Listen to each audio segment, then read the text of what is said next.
the end of last year. The game had, you got to turn, I mean, Rojo better be careful or he going to find himself on the street. Because it seems to me every time he gets to the ball game, he does that. Remember in the Giants game, Skip, he did that. And it was a couple of weeks before he got back into the ball game. He has a history of putting the ball, and that drives Tom Brady crazy. Mistakes drive them crazy. And Leonard Fournette came in the next series and right off his hand. And the only reason he didn't get benched because they had already benched Rojo. I don't think Bond was active, and they got Giovanni Bernard, so they couldn't bench everybody. So Bernard came in on the last drive, Skip. But give Dallas credit. D-Law did a great job of punching the ball out, and that seemed to have given them life because they went in and scored a touchdown. And on the very next possession, Tampa throws the ball, Leonard Fournette. He's got it lined up dead to right. The only guys out there is Diggs, and he has 2 offensive linemen. So Leonard Fournette might run for a while, but it comes off his hand. Diggs is right there. Godwin is about to get the ball. They're about to get the ball to the 2-yard line. Going to punch it in, up by 9 with 2 minutes to go, and boom, fumble the ball. Give Dallas credit. I don't even count that second interception that he threw, Skip. I will always commend a quarterback if at the end of the half he attempts to throw the Hail Mary, Skip, and it gets picked. Because I've seen too many guys check it down. Because you care about your stats. Yeah. Yes. You worry about your screw you on your passer rating with interception. And Brady said, the hell with that. Let me give my guys a chance. So with that being said, Skip, the Cowboys wasted a great opportunity because Dak threw the ball 58 times, 42 completions, over 400 yards, 3 touchdowns. He should have had no interception. CeeDee Lamb dropped the ball, and 4 turnovers, and you lose the game. That's what's driving them crazy.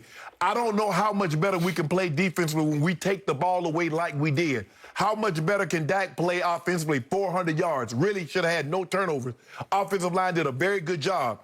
Because what they were doing, Skip, the Bucs were blitzing, and the Cowboys did a great job of picking it up, but guys were just wide open. And Dak was just dumping it to him, just playing pitch and catch. Todd Bowles in the second half said, nah, guys, let's just back up. Let's just play coverage. Let's try to make him fit the ball in the tight windows. But I'm going to give them credit, Skip. The Cowboys looked better than I thought they would offensively and defensively, special teams, Skip.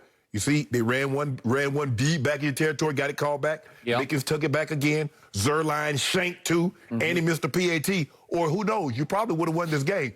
But at the end of the day, I said all that. You lost. You lost. 0-1. So right now you're at the bottom of the division. Somebody going to be in first place in that division, and it won't be the Cowboys after week 1. 17 games I'm talking about this game. We'll talk about the 17. Tell me when you are finished, You take it away. please. You can take it away. Thank you. Finally, here we go. I'm about to unleash on you, my friend. First of all, I will step back for 1 second and say, that was an all-time classic opening night in which we saw 2 quarterbacks match throw for great clutch late throw. Back and forth and back and forth. It was rich. It was complex. It was edge of seat until the final swing of the leg from Ryan Suckup. A walk-off field goal to win it for the GOAT. And it was such a classic that I will be the first to admit I barely slept last night. I don't know about you, but I need some Visine because I just couldn't go to sleep. I slept well. Did you? Yeah, on my Tom Brady pillow. Yeah. The quarterback you hate and the team you hate even more. And you lost both ways last night because, to me, my final takeaway from that game was both teams won the game. No, they did. You, my friend, are going to be in for a very long year, starting with my Cowboys and finishing with Tom Brady and the Buccaneers. Because my Cowboys announced to the NFL world last night they are going to be a force to be reckoned with this year, not just in the East, but I think in the NFC. I predicted yesterday on this show that they would go 12-5 and run away with the East, and I think I might have undersold them. I think they might even be better than that. I saw nothing but great from my team. I loved everything I saw about my team because in the end, it is no shame on the road to lose to the defending champs because the GOAT did what the GOAT always does. He is simply the clutchest performer in the history of sports, even beyond Michael Jeffrey Jordan, because Tom has done it so much longer than Jordan was able to do it. And right before your very eyes, he worked his magic again. You cannot obviously give Thomas Edward Patrick Brady the ball with 124 left and hope to survive. And they did not survive. But again, there's no shame in that, because if there were ever a moral victory, it was that one for my Cowboys. You know it, and I know it, because they outplayed the Buccaneers in their stadium. No, I disagree with that. Well, they just did. They beat them in every way, shape, and form except on the scoreboard, because one team has the GOAT and one team has a Dak Prescott who is back, but he's just getting started. And I told you yesterday, we did, will he emerge as a top 5 quarterback? And I said, yes, he's going to emerge this year. He's going to stand up and live up to $75 million that Jerry Jones is paying him, because this will be his year to take a deep breath and relax and seize control of this franchise. And I told you, he crumbled under the pressure to earn his deal from a Jerry Jones who did not want to pay him, and admitted after he did pay him that he overpaid him. Right. And I think Jerry's having second thoughts about saying that after last night, because I think Jerry witnessed his future. I think Jerry now has a chance to win a Super Bowl before Dak's contract is up, because I saw a Super Bowl winning leader of a quarterback, a clutch playmaker of a quarterback last night. And I'm saying, what ankle surgery? He had 2 of them. He looked pretty nimble to me. Maybe not quite as quick not quite, but he was still moving around just fine. And I will remind you, he got pressured and hit 22 different times to Brady's 8 times, 22-8. And I think he stood up to that test pretty well, right? And I don't know what that mysterious lat injury was to his arm, but his arm looked pretty great to me last night. Yeah, I saw something totally different. I saw a lot of screens. I saw a lot of short stuff. I mean, if you look at his numbers, look at it in its totality, 35 of his 42 completions traveled 10 yards or less.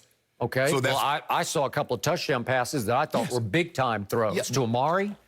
Skip, like I said, go ahead. I'm going to let you finish. Go ahead, let you finish. All right. Let you finish. So the point is that in the biggest picture, it comes down to Greg the Leg Zuerlein, who had off-season back surgery and didn't get to kick in the preseason, because no Dallas Cowboy played in the preseason of any note. And he missed at least one field goal that was makeable, 31 yards, and he missed a 60-yarder that he usually makes like an extra point, and he did, speaking of extra points, miss an extra point.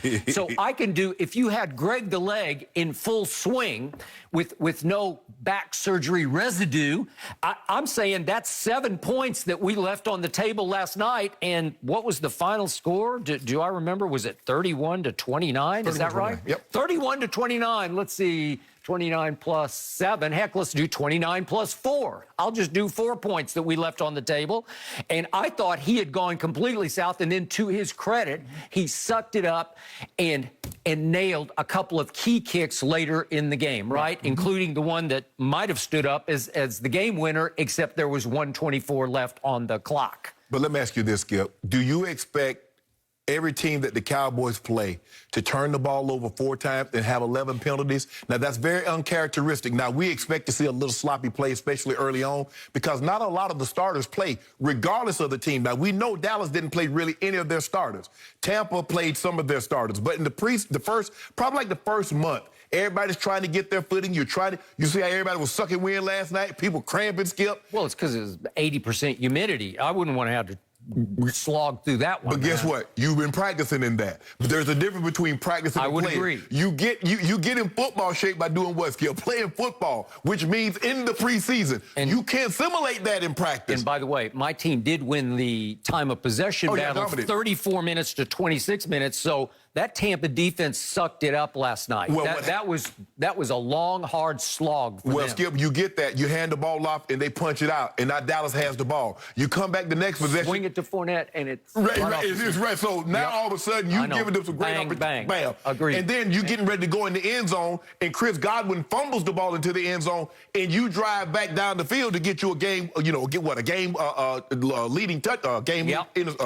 field goal. Yep. So now you're going to have those minutes. But Skip, Think about if Chris Godwin doesn't fumble that ball, you're about to give up 38 points with 4 turnovers and with 3 turnovers, and you're gonna say, man, that's the same defense. You got 4 turnovers, and you still gave up 31.